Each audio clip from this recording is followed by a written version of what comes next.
Hi friends, welcome back to our channel. ఈరోజు నేను చూపించబోయేదండి breakfast item అండి. అదేంటంటే వెజిటేబుల్ ఆమ్లెట్. ఫ్రెండ్స్, ఎప్పుడన్నా మీకు ఈ ఇడ్లీ దోశ ఇవి బోర్ కొడితే ఈజీగా ఇదైతే చేసేసుకోండి, చాలా బాగుంటుంది టేస్ట్ అయితే.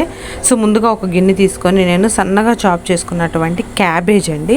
సో చాలామందికి క్యాబేజ్ అంటే అస్సలు ఇష్టం ఉండదండి, ఆ స్మెల్ ఒక రకంగా ఉంటుందండి. సో వాళ్ళకి కనుక ఇలా ఆమ్లెట్ చేసి పెట్టారంటే ఈజీగా తినేస్తారు, అంత బాగుంటుంది టేస్ట్ అయితే. నేను సన్నగా చాప్ చేసుకున్నటువంటి క్యారెట్, అలాగే ఒక ఉల్లిపాయ అండి, ఒక ఉల్లిపాయ కూడా ఒక సన్నగా చాప్ చేసేసుకొని ఇది కూడా నేను యాడ్ చేసేసుకున్నాను క్యాబేజ్లో.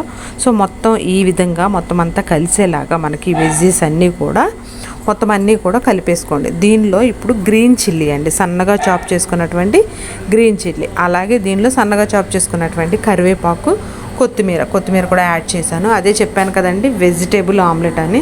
మీకు ఏదైతే ఇష్టంగా తినాలనుకుంటున్నారో ఆ వెజ్జీస్ అన్నీ కూడా యాడ్ చేసేసుకోండి, టేస్ట్ కూడా చాలా బాగుంటుంది. సో దీనిలో నేను టేస్ట్కి సరిపడినంత సాల్ట్ యాడ్ చేసుకున్నాను, అలాగే రెడ్ చిల్లీ పౌడర్, ఇంకా ఫైనల్గా కొంచెం ధనియా పౌడర్ యాడ్ చేసుకున్నానండి. ధనియా పౌడర్ కూడా యాడ్ చేసి మొత్తం అంతా కూడా మనం ఈ వెజ్జీస్ అన్నీ కూడా మంచిగా వాటిలో ఉన్నటువంటి ఆ జ్యూస్ అంతా కూడా మొత్తం అంతా కలిసేలాగా ఈ విధంగా మనం కలుపుకోవాలన్నమాట.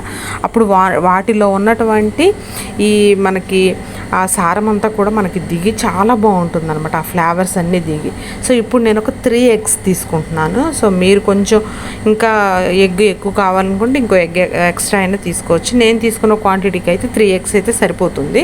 సో ఇప్పుడు మనం వెజ్జీస్ ఎక్కువ తీసుకోవాలి ఫ్రెండ్స్. ఎప్పుడు కూడా మనకి మన ఇంట్లో పెద్దవాళ్ళు కానీ పిల్లలు కానీ ఇలా వెజ్జీస్ వాళ్ళు కొంతమంది ఇష్టంగా తిన్నారు కదా. సో వాళ్ళకి ఈ విధంగా ఎగ్స్లో వాళ్ళకి ఇలా కలిపి వాళ్ళకి ఆమ్లెట్ చేసి పెట్టారనుకోండి, నెక్స్ట్ టైం నుంచి వాళ్ళకి ఇదే ఫేవరెట్ అయిపోతుంది అనమాట.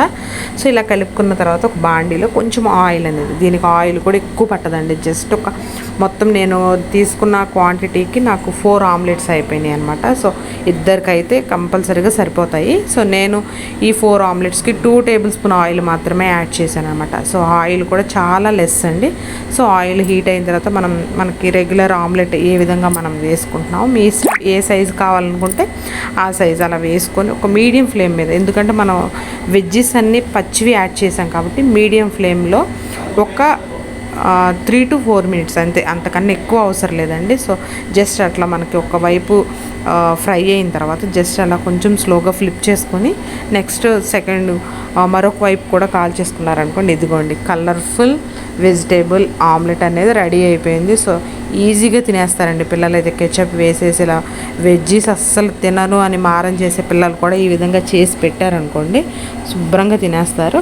సో మీకు కూడా ఒకసారి ఈ రెసిపీ అయితే నచ్చిందనే అనుకుంటున్నాను, ఒకసారి ట్రై చేసేయండి, మీకు కూడా కంపల్సరీగా నచ్చుతుంది. ఇలాంటి వెరైటీ రెసిపీస్ కోసం మన ఛానల్ని సబ్స్క్రైబ్ చేయడం మర్చిపోకండి ఫ్రెండ్స్. Thanks for watching.